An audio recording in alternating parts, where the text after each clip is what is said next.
के प्रति उन्होंने दिया कि अब हरियाणा से जहां देश में परिवर्तन की शुरुआत होगी, वहीं विधानसभा के चुनाव के अंदर हरियाणा प्रदेश के अंदर पूर्ण रूप से परिवर्तन किया जाएगा और इंडियन नेशनल लोकदल पार्टी को फिर से सत्ता में लेकर के आएंगे। ये लाखों लोगों की मौजूदगी थी जो इस बात को स्टैंप कर रही थी, मोहर लगा रही थी कि अब हम बदलाव की ओर आगे बढ़े, बड़ा बदलाव लाने का काम करेंगे। वहीं उसके साथ साथ आज चौटाला साहब के साथ विचार विमर्श करके हमने नए सिरे से, क्योंकि हमारी प्रदेश की जो है यूनिट जो थी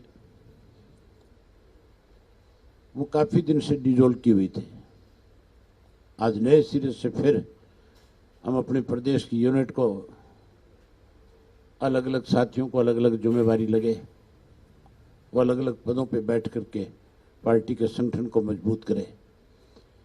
वहीं क्योंकि इलेक्शन ईयर है और इस इलेक्शन ईयर में वो अपनी बड़ी जिम्मेवारी निभाने का काम करे, इसलिए चौटाला साहब से विचार विमर्श के बाद आज एक फैसला हुआ कि प्रदेश के सत्र पे फिर से चौधरी नफे सिंह राठी को हमने अपना पार्टी का प्रदेश अध्यक्ष नियुक्त किया है। वहीं उसके साथ साथ उत्तर प्रदेश में भी हमने अपनी यूनिट जो है इंडियन नेशनल लोकदल पार्टी के, उसका अध्यक्ष भी आज नया नियुक्त किया है। समरपाल चौधरी समरपाल है, बागपत के रहने वाले हैं, जिनको ये जिम्मेवारी सौंपी गई है। वहीं उसके साथ साथ मुझे पहले प्रदेश के सत्र के ऊपर जनरल सेक्रेटरी के पद की जिम्मेवारी थी, अब वो जिम्मेवारी मुझे राष्ट्रीय सत्र पे दी गई है। और उसके साथ साथ चौधरी नफे सिंह राठी जी को चौटाला साहब ने जहां नियुक्त किया है हरियाणा प्रदेश के प्रधान पद पे, वहीं इनकी जिम्मेवारी लगाई है कि वो अपने सत्र के ऊपर डिस्ट्रिक्ट प्रधान भी और अपनी स्टेट की बॉडी का भी जल्दी से जल्दी उनको नियुक्तियां करने का काम करें, ताकि संगठन को आगे बढ़ाने में अलग अलग जिम्मेवारियां लोगों की लगाई जा सके।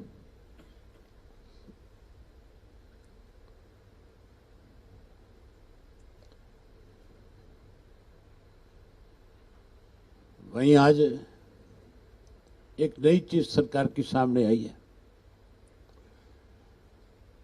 हरियाणा पब्लिक सर्विस कमीशन का रिजल्ट आया है, चाहे वो यूपीएससी का हो, चाहे पब्लिक सर्विस कमीशन का हो, चाहे वो कोई स्टेट सिलेक्शन का हो,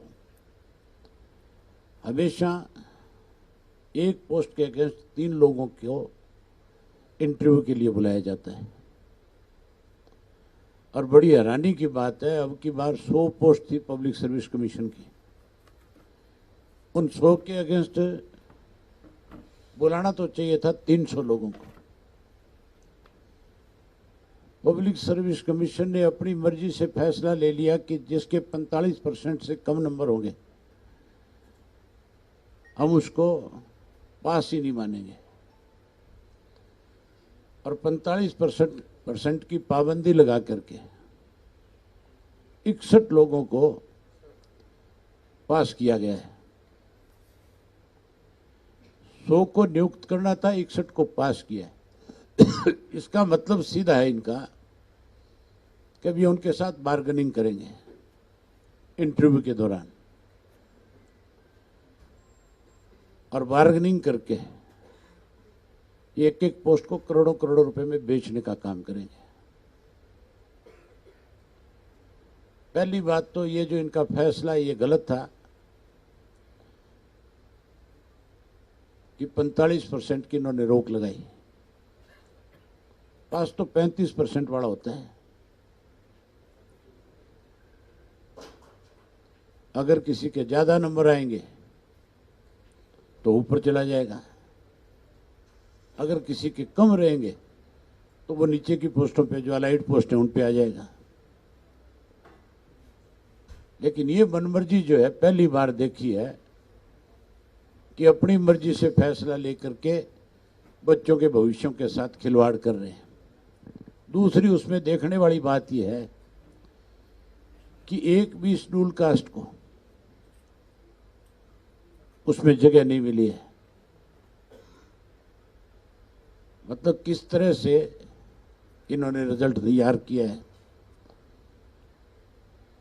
जो रिजर्व पोस्टें हैं ये कहीं ना कहीं उन रिजर्व पोस्टों को खत्म करके अपनी मनमर्जी से वहां पे नियुक्तियां करना चाहते हैं। कितना अंधा खाता है कि सरकार अपनी मनमर्जी से, अब तो पब्लिक सर्विस कमीशन में लोगों के नतीजे कैसे निकालने हैं उसके लिए भी अपनी मर्जी के फैसले करते हैं।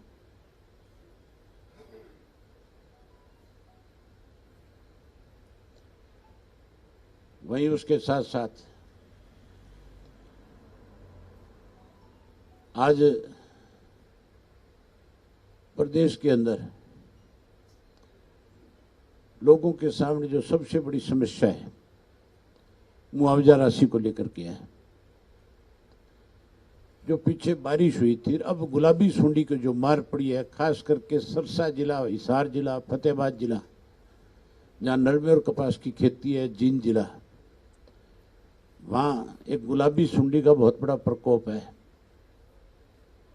किसी खेत में तो कपास जो है 5 क्विंटल भी है, 10 क्विंटल भी है एकड़ की, और कई खेत ऐसे भी हैं जो बिल्कुल खाली हो गए, जहाँ सरकार को वहाँ तुरंत इस बात को संज्ञान में लेना चाहिए था, गिरदावरी करनी चाहिए थी, स्पेशल किसान को राहत पहुंचानी चाहिए थी। वहाँ उसकी अनदेखी कर रहे हैं और उसकी स्पेशल गिरदावरी करने की बजाय उसकी बात को सुन नहीं रहे। पहले भी इन्होंने जो बारिश की वजह से फसलें खराब हुई थी, जिन फसलों का मुआवजा मिलना चाहिए था, मुख्यमंत्री ने बारी बारी ये बात दोहराई थी कि हम जो है इसका बड़ा मुआवजा देने का काम करेंगे, और उसमें बताया जा रहा था 7,000, 12,000, 15,000 देंगे, लेकिन कोई स्पेशल गिरदावरी नहीं हुई। इसकी वजह से आज भी जहां पानी खड़ा है, कुछ इलाका आज भी ऐसा है जहां बारिश का पानी आज भी खड़ा है, खास करके फतेहाबाद में, जिसका मैंने विधानसभा में भी जिक्र किया था।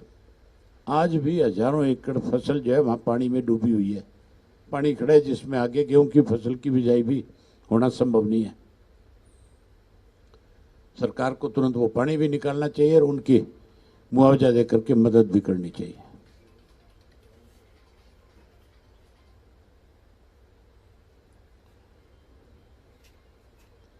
एक बार फिर आप सबकी तरफ से आप सबका तो स्वागत करता हूं, धन्यवाद करता हूं, और उसके साथ साथ आपके माध्यम से पूरे प्रदेश के लोगों का आभार व्यक्त करता हूं कि जो लोग चौधरी देवीलाल के सम्मान दिवस में आए और जिन लोगों ने बहुत मजबूती के साथ इंडियन नेशनल लोकदल पार्टी को ताकत दी, उनसे उम्मीद करता हूं कि वो संगठन को बड़ा बनाने में और बड़ी बड़ी जिम्मेवारियां निभाने का काम करेंगे। और हम 15 अक्टूबर से फिर नए सिरे से अपनी यात्रा को शुरू कर रहे हैं, और जो यात्रा 15 अक्टूबर से लेकर के अगला विधानसभा का चुनाव जब तक घोषित नहीं हो जाएगा तब तक हम उसको पूरे प्रदेश में इसी तरह से जारी रखेंगे। 90 के 90 हलकों में फिर यात्रा को लेकर के जाएंगे और फिर लोगों से मिलने का काम करेंगे।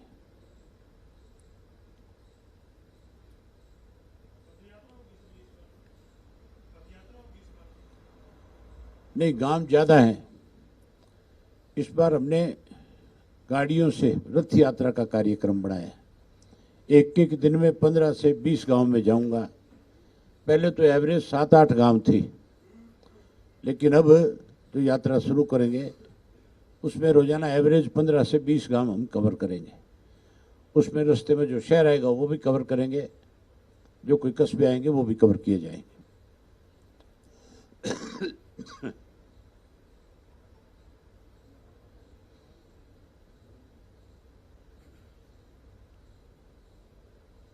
तक जो यात्रा हुई थी उसको लेकर के आपका क्या कहना है? हमने जब यात्रा शुरू करी थी तो लोग हमारे से पूछते थे यात्रा की तारीख कि कब शुरू होगी ये, और जब शुरू करी तो ये भी कहा गया था कि ये 4 किलोमीटर नहीं चल पाएंगे, ये 4 दिन नहीं चल पाएंगे, 40 किलोमीटर नहीं चल पाएंगे।